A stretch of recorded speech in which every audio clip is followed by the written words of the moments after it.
Hi guys, I just want to do a quick review on some ruins that I bought today at Fragrant Heaven. I had been looking for them for a while and um, I have no idea why they came into my mind recently because it's well over a year ago I thought about using them. But I happened to be in Fragrant Heaven and asked Brian if he had them. And he said he was getting some in, so I popped in today and he had several different types of ruins there. So I purchased these ones. Don't know if you can see them there, but these ones are wooden.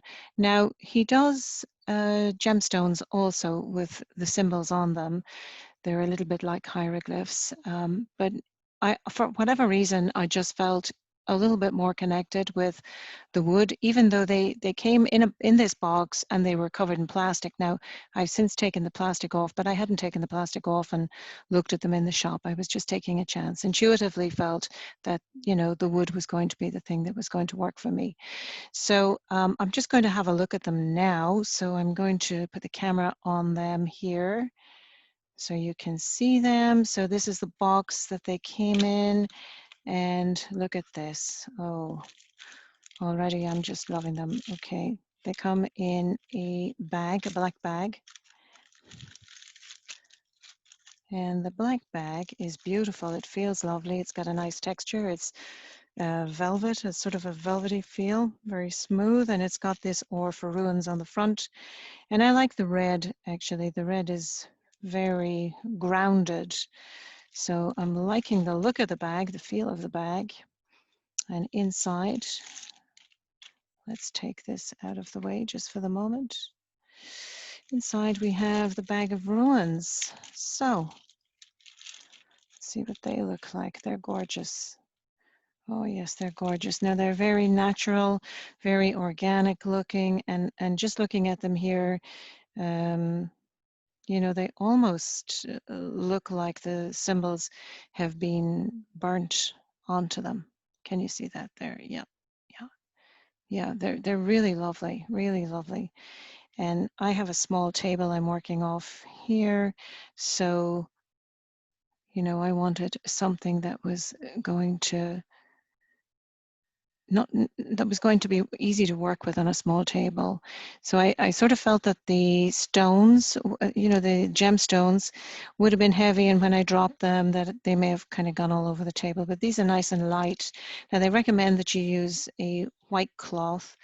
I suppose a handkerchief would probably do the same thing. It's cotton.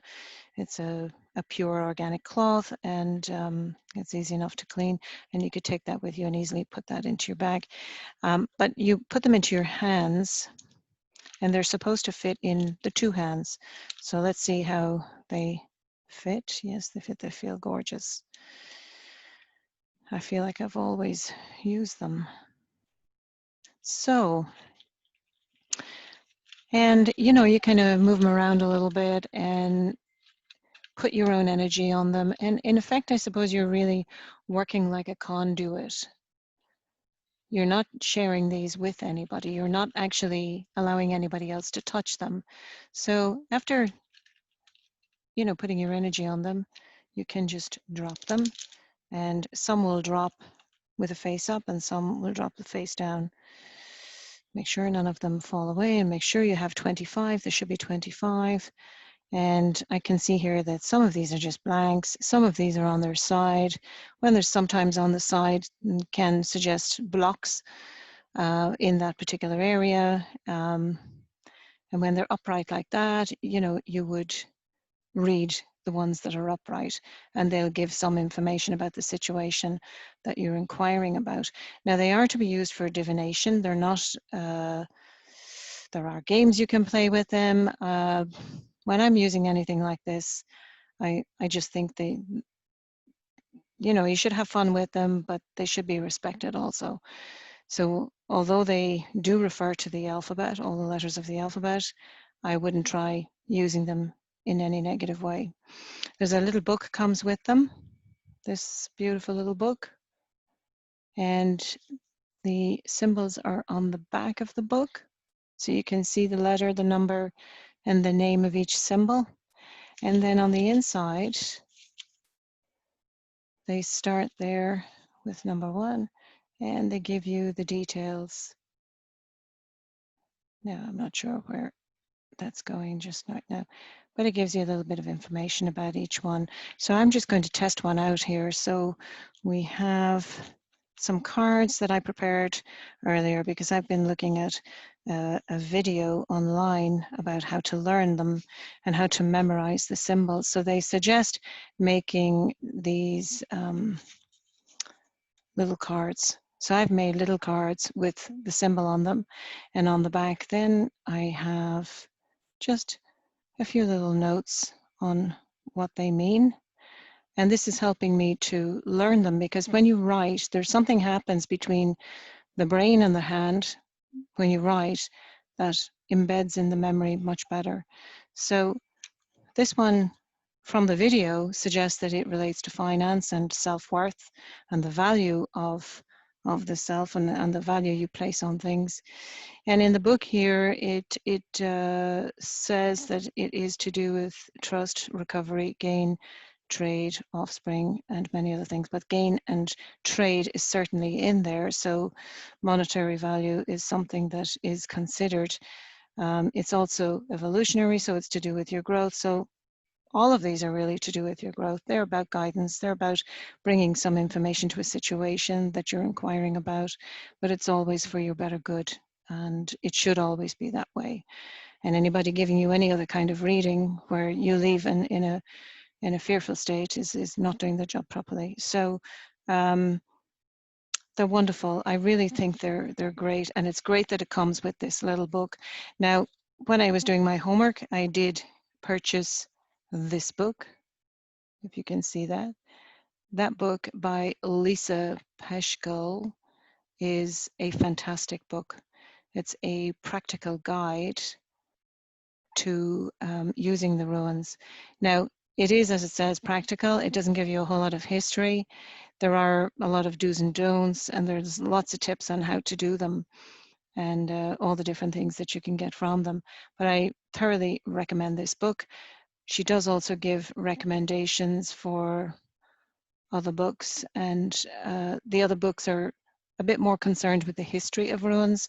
So there isn't a whole lot of history in this book, basic history. But if you want more history, she has some really good books that you can look at. So she's done a lot of research in putting this information together. So I'd highly recommend this book if you're interested in learning how to work with ruins. This is a good book.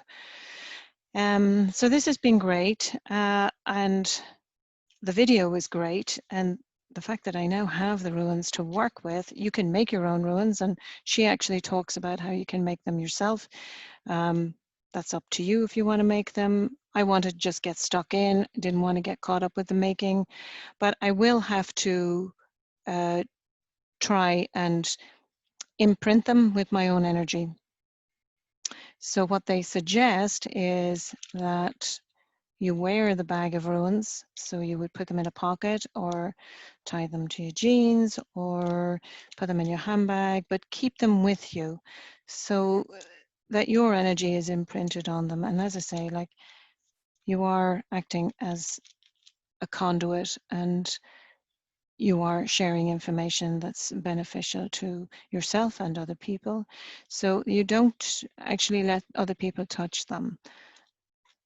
That is what's recommended. And if at all they need to be cleared, I will be just putting my quartz crystal on them to clear them overnight. Maybe light a candle, and oh, I've missed one here. And that's it. So absolutely delighted with these ruins. I can't say enough about them. For me, they're perfect. They're just exactly what I was looking for. And I'm very grateful to Brian in Fragrant Heaven for bringing them in. And he's brought a couple of different ruins, bags of ruins in. So there's a few to choose from. So you don't necessarily have to run with these ones. He has other ones there that maybe someone else will be a little more connected to. But these ones, for me, were excellent. And I will definitely be using them, and I'll get great fun out of using them, and I'll be able to take them anywhere because they're light, you know. So a really good purchase. at 20 euros, I think they were very good value. And I wish anybody out there who wants to work with runes a lot of luck in using them, and to consider going to Fragrant Heaven for them. You know, I mean, it's good to shop locally. You can buy these things online, but you really don't know what you're getting until they're here. And I have to say, have done that with many things, even with cards, and by the time they arrive, I have no connection with them. So it's a good idea, especially with divination tools, that you are a little more hands-on with what you're buying, and that you feel you have a connection with them. And I certainly feel like I have a connection with these ones. And you know, I'm so pleased, and I just wanted to share it with you, you guys out there today. So for all of your well-being and meditative tools and divination tools and lots of other things that Brian has in his shop in Fragrant Heaven in Gorey, take a trip down and have a look and see what he has. He has lovely oils and lovely incense there, so he's well worth a visit, and I will be back.